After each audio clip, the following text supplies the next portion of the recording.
오늘 우리에게 주신 하나님 말씀 사무엘상 13장 말씀입니다.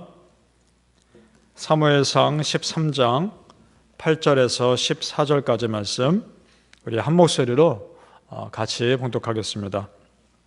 사무엘상 13장 8절에서 14절까지 말씀입니다. 시작. 사울은 사무엘이 정한 기한대로 이레 동안을 기다렸으나 사무엘이 길갈로 오지 아니하매 백성이 사울에게서 흩어지는지라.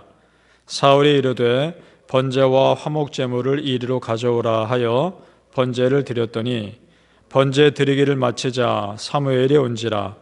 사울이 나가 맞으며 문안하매 사무엘이 이르되 왕이 행하신 것이 무엇이냐 하니 사울이 이르되 백성은 내게서 흩어지고 당신은 정한 날에 오지 아니하고 블레셋 사람은 mik마스에 모였음을 내가 보았으므로 이에 내가 이르기를 블레셋 사람들이 나를 치러 길갈로 내려오겠거늘 내가 여호와께 은혜를 간구하지 못하였다 하고 부득이하여 번제를 드렸나이다 하니라. 사무엘이 사울에게 이르되 왕이 망령되이 행하였도다. 왕이 하나님 여호와께서 왕에게 내리신 명령을 지키지 아니하였도다. 그리하였더라면 여호와께서 이스라엘 위에 왕의 나라를 영원히 세우셨을 것이거늘 지금은 왕의 나라가 길지 못할 것이라. 여호와께서 왕에게 명령하신 바를 왕이 지키지 아니하였으므로 여호와께서 그의 마음에 맞는 사람을 구하여 여호와께서 그를 그의 백성의 지도자로 삼으셨느니라 하고. 아멘. 오늘 하나님보다 결코 앞서지 않아야 합니다 라는 제목으로 하나님 말씀 전하겠습니다. 자, 여러분 사울이 왕이 될 때의 장면을 기억하십니까? 사울이 왕이 될 때 얼마나 많은 사람들이 다 기뻐했습니까? 사무엘 선지자도 좋아했고 하나님도 기뻐하셨고 백성들은 뭐 말할 것도 없죠. 모두가 기쁜 마음으로 왕이 됐습니다. 그런데 채 2년도 되지 못해서 사울 왕이 하나님 마음을 아프게 하며 실망시킵니다. 너무나 짧은 기간이었죠. 오늘 하나님의 선지자가 사무엘에게 이런 말했습니다. 7일 동안 기다려라. 내가 가서 제사를 드리겠다. 그리고 이 블레셋과의 전쟁에서 어떻게 할지 자세히 알려주겠다. 이미 다 얘기를 했습니다. 7일 동안 기다려서 하나님 말씀을 듣고자 준비해야 되는 것이었습니다. 그런데 사무엘이 기다리지 못합니다. 자, 먼저 사무엘 선지자가 어떻게 말했나 한번 보시죠. 오늘 본문이 아니라 10장에 이렇게 말했습니다. 너는 나보다 앞서 길갈로 내려가라. 사무엘이 지금 사울에게 하는 말입니다. 내가 네게로 내려가서 번제와 화목제를 드리리니 내가 너에게 가서 네가 행할 것을 가르칠 때까지 7일 동안 기다리라. 단순히 7일 동안만 기다리라는 그런 정도가 아니라 무엇으로 할지를 가르쳐 줄 테니까 기다려라. 그리고 나 사무엘이 제사를 드릴 테니까 기다리라. 그러나 사울 왕이 그것을 못 기다리죠. 자, 여러분, 그 당시에 전쟁을 하는 상황에서 전쟁을 어떻게 이길지 알려준다는 건 너무나 귀한 정보죠. 그러니까 정말 사울 왕이 겸손한 사람이었으면 기다렸어야 됩니다. 하나님께서 전쟁을 이기실 주인임을 믿었으면 기다렸어야 되는 겁니다. 그걸 못 기다리죠. 지금 사실 그 당시의 전쟁은 이스라엘 백성들의 전쟁은 특별히 하나님 손에 달려있는 전쟁 아닙니까? 하나님이 한 번에도 치시면 이기는 전쟁인 것입니다. 지금 하나님께서 보시는 것은 사울왕 네가 순종하느냐 순종하지 않느냐입니다. 그것을 그 시험에 테스트하지 못한 거죠. 문제가 뭡니까? 사울왕은 너무 조급했습니다. 마음이 너무 급했다는 거죠. 자, 여러분, 조급하다는 것을 한번 생각해 보십시오.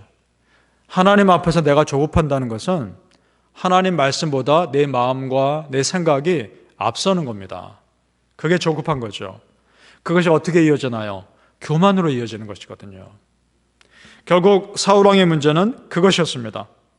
왕이 된 지 2년 만에 겸손했던 그 처음 사울왕의 모습, 얼마나 겸손했습니까? 얼마나 순수했습니까? 그러나 지금은 여전히 이전의 다른 세상 왕들과 다를 바 없는 그런 모습으로 바뀌어져 있죠.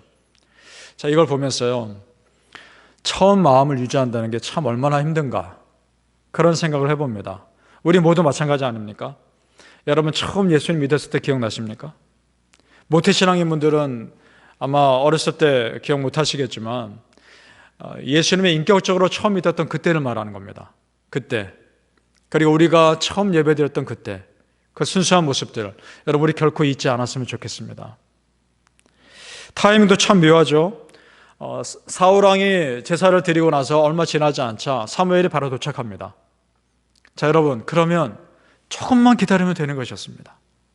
그때까지 전쟁을 치르지 않을 것이었으면 조금만 더 참으면 되는 것이었습니다. 그 조금이 영적인 세계에서는 크게 다가오는 것이죠. 여러분, 조금만 더 기도하면 되는 겁니다. 조금만 더 참으면 되는 겁니다. 조금만 더 인내하십시오. 그리고 하나님 앞에서 그 진실한 모습대로 살아가십시오. 하나님께서 여러분 삶을 붙들어 주시리라 믿습니다. 자, 사울왕의 핑계를 볼까요? 11절 말씀입니다. 뭐라고 핑계하나요? 자, 보십시오. 사무엘이 이르되 왕이 행하신 것이 무엇이냐 하니 사울이 이르되 백성은 내게서 흩어지고 당신은 정한 날에 오지 아니하고 블레셋 사람의 믹마스에 모였음을 내가 보았으므로. 자, 이제 저를 보시죠. 세 가지 핑계를 댑니다. 백성은 흩어지고 당신 사무엘은 나에게 오지 않고 저 블레셋은 전쟁 준비를 하고 있습니다. 세 가지 핑계를 댑니다. 자, 문제의 원인을 다 어디서 찾습니까? 밖에서 찾고 있죠. 자기 안에 있는 불순종을 생각하지 못하고 문제의 원인을 밖에서 찾고 있습니다. 여러분, 이것이 마귀의 공격입니다. 항상 마귀는요, 문제의 원인을 다른 사람에게서 찾습니다. 다른 환경에서 찾습니다. 저 사람이 그랬으니까 내가 이러는 거지. 환경이 이러니까 내가 지금 이러는 거지. 아닙니다, 여러분. 내 안에 불순종의 마음과 내 안에 교만한 마음 때문에 이런 상황을 겪는 걸 수도 있는 겁니다. 먼저 나를 돌아볼 수 있기를 바랍니다. 내가 정말 순종하고 있는가? 내가 정말 하나님 사랑하고 있는가? 하나님은 이 상황 가운데 사울왕이 본인의 모습을 보길 원하는데 그렇지 못했던 거죠. 자, 아담과 하와가 에덴 동산에서 범죄하고 나서 어떻게 합니까? 서로 핑계대지 않나요? 아담은 하와에게, 하와는 뱀에게. 똑같은 거죠. 그런데 우리가 알고 있는 믿음의 왕 다윗은 어떻습니까? 다윗도 범죄합니다. 범죄하는데 나단 선지자가 당신이 그 잘못된 사람이요 라고 지적했을 때 다윗이 어떻게 하나요? 그 즉시 회개하며 금식기도 하지 않습니까? 이것이 다른 겁니다. 여러분, 우리 실수할 수 있습니다. 잘못할 수 있고 여러 가지 부족한 것들이 있습니다. 그런데 중요한 것은 그런 모습들을 하나님 앞에 겸손히 회개할 수 있느냐 아니냐인 겁니다. 여러분, 하나님 앞에 겸손한 모습으로 나아가 회개하며 기도하는 백성 되시길 축복합니다. 이것이 사울 왕과 훗날 왕이 될 다윗의 다른 점입니다. 사울이 한 가지 또한 모르는 것이 있었습니다. 그것은 뭐냐? 하나님께 제사를 드리는 것 그 자체보다 더 중요한 것은 제사 드리는 자의 마음이라는 겁니다. 정말 하나님께 순종하지 않는 자의 거짓된 겉으로 드러난 그 제사, 그 예배, 하나님 기쁘게 받으시지 않는다는 거죠. 정말 예배드리는 우리 마음이 순수하길 바라고요. 하나님을 사랑하는 마음이 되길 바라고 순종하는 마음으로 예배드릴 수 있길 바랍니다. 그 예배를 하나님 받으시는 겁니다. 12절에 사울왕이 뭐라 합니까? 내가 그 후반부에 여호와께 은혜를 간구하지 못하였다 하고 부득이하여 번제를 드렸나이다. 무슨 말이냐면 내가 전쟁을 치르기 전에 예배를 드리지 못했습니다 라고 말하고 당신이 제때 오지 않으니까 내가 먼저 부득이 제사를 드렸습니다. 이 얘기하는 거죠. 자, 그럴듯한 핑계입니다. 그런데 여러분, 중요한 건 하나님의 평가 아닙니까? 하나님 뭐라 하시나요? 네가 그래 제사를 드렸느냐? 잘했다 말씀하지 않으십니다. 순종하지 않았다라고 평가하시는 거죠. 하나님 보시기에는 그게 더 중요했던 것입니다. 여러분, 예배의 본질은 어떤 형식이라기보다는 예배드린 자의 믿음과 순종에서 출발하는 줄로 믿습니다.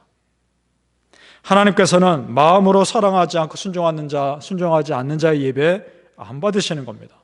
우리의 예배가 그런 예배 되지 않기를 바랍니다. 정말 마음에서 기쁨에서 우러나와 드리는 예배 될 수 있기를 축복합니다. 바라기는 우리 성도님들, 우리 말씀 앞에 순종합시다. 그리고 하나님 앞에 정말 겸손합시다. 그런 예배자로 설 수 있기를 예수님의 이름으로 축복합니다. 오늘 사울왕의 모습을 보면서 이런 생각을 해봅니다. 아하, 불순종이야말로 하나님의 은혜를 가로막는 너무나 큰 장애물이구나. 이런 생각을 하게 됩니다. 하나님은 사울 왕국을 영원히 지켜주실 마음도 있었습니다. 어떻게 할 수 있느냐? 사무엘 선지자가 그렇게 얘기하거든요. 13절입니다. 우리 같이 한번 볼까요? 시작. 사무엘이 사울에게 이르되 왕이 망령되이 행하였도다. 왕이 하나님 여호와께서 왕에게 내리신 명령을 지키지 아니하였도다. 그리하였더라면 여호와께서 이스라엘 위에 왕의 나라를 영원히 세우셨을 것이거늘. 어떻습니까? 얼마나 안타깝습니까? 정말 그 왕국을 영원히 세우실 마음도 하나님 있으셨던 겁니다. 그러니까 하나님 보시는 건 뭘까요, 여러분? 정말 하나님 보시는 거는 오직 순종입니다. 우리 말씀 읽을 때 여러분 마음에 찔리는 말씀 있으면 그거 여러분 나에게 하시는 말씀입니다. 그대로 살라고 하나님께서 나에게 찔림을 주시는 겁니다. 그러면 순종하셔야 되는 겁니다. 어떤 말씀을 읽을 때 나에게 위로가 되는 말씀이 있죠. 그 나에게 주시는 위로의 말씀입니다. 그러면 감사하라는 겁니다. 그 말씀에 힘입어서 그 말씀 붙잡고 기도하라는 겁니다. 그러니까 여러분, 모든 것의 기준은 말씀입니다. 말씀보다 결코 앞서지 않기를 축복합니다. 그래서 하나님께서 하나님 말씀대로 순종하는 사람을 찾고 계시는 거죠. 그것도 어떻게 할 수 있느냐? 14절에 나옵니다. 자, 이것도 한번 우리 같이 읽어보겠습니다. 시작. 지금은 왕의 나라가 길지 못할 것이라. 여호와께서 왕에게 명령하신 바를 왕이 지키지 아니했으므로 여호와께서 그의 마음에 맞는 사람을 구하여 여호와께서 그를 그의 백성 지도자로 삼으셨느니라. 아멘. 자, 보십시오. 마음에 맞는 사람. 이게 영어 성경에 이렇게 되어 있습니다. A man after his own heart. 하나님 마음보다 앞서지 않는 사람. 하나님을 뒤따르는 사람. 하나님을 앞세우고 나는 뒤따르는 사람. 하나님 말씀보다 내가 먼저 앞서지 않는 것, 그것이 하나님 마음에 맞는 사람인 줄로 믿습니다. 실제로 이 사람이 나중에 어떤 사람인가요? 다윗입니다. 다윗은요, 전쟁 나갈 때 하나님 어떻게 할까요? 올라갈까요 말까요? 지금 칠까요 말까요? 다 물어봅니다. 그리고 하나님 말씀이 떨어지면 즉시 순종합니다. 그런 사람이었습니다. 자, 그 얘기는 내 왕은 내가 아니라 하나님이십니다. 하나님을 왕으로 진정으로 높여드렸을 때 하나님이 다윗을 어떻게 하시나요? 높여주시지 않습니까? 우리의 삶이 그럴 수 있길 바랍니다. 여러분의 왕은 하나님이십니다. 하나님을 높여드리십시오. 그러면 하나님이 여러분의 삶을 책임져 주시리라 믿습니다. 여러분, 우리가 항상 마음의 중심이 어디에 있는가를 하나님은 보시는 겁니다. 이스라엘 백성의 전쟁에도 마찬가지였습니다. 무기가 좋건 나쁘건 사람이 많건 적건 그거는 이스라엘 백성들에게는 아무 소용없습니다. 이스라엘 백성들에게 전쟁은 오직 여호와 하나님을 믿느냐 안 믿느냐였습니다. 그럼 하나님이 이기게 해주셨던 것이죠. 그러니까 오늘 사울왕에 가신 메시지도 마찬가지인 겁니다. 너무나 단순하죠. 잘 믿어라. 그러면 내가 네 삶을 책임져 줄 것이다. 여러분, 이런 단순하고 확신한 진리가 어디 있습니까? 이것이 우리에게도 그대로 적용되는 것이라 믿습니다. 잘 믿으면, 하나님 잘 믿으면 하나님이 내 삶 책임져 주시는 겁니다. 믿습니까? 문제는 내 교만과 불순종이죠. 하나님의 은혜는 정말 겸손한 사람에게 흐르는 줄로 믿습니다. 하나님의 은혜는 순종한 사람에게 흐릅니다. 바라기는 우리 성도님들 무엇보다 우리 하나님 잘 믿으시기를 축복합니다. 그래서 하나님께서 여러분의 삶을 가장 좋은 길로 인도하시는, 책임져 주시는 은혜를 누리시기를 예수님 이름으로 축복합니다. 아멘. 기도하시겠습니다. 아버지 하나님, 우리 아버지 하나님보다 결코 앞서지 않게 하여 주시옵소서. 모든 일에 순종하게 하여 주옵소서. 하나님을 정말 잘 믿었더니 우리 아버지 하나님께서 내 삶을 책임져 주심을, 가장 좋은 길로 인도하심을 누리게 하여 주시옵소서. 그 하나님이 나의 아버지 하나님이십니다. 오직 아버지 하나님께서 보시는 것은 순종의 마음입니다. 그런 믿음의 사람들 다 될 수 있도록 인도하여 주시옵소서. 예수님의 이름으로 기도합니다. 아멘. 하늘에 계신 우리 아버지여, 이름이 거룩히 여김을 받으시오며 나라의 마옵시며 뜻이 하늘에서 이루어진 것 같이 땅에서도 이루어지이다. 오늘날 우리에게 일용할 양식을 주옵시고 우리가 우리에게 죄 지은 자를 사하여 준 것 같이 우리의 죄를 사하여 주옵시고 우리를 시험에 들게 하지 마옵시며 다만 악에서 구하옵소서. 대개 나라와 권세와 영광이 아버지께 영원히 싸움나이다. 아멘.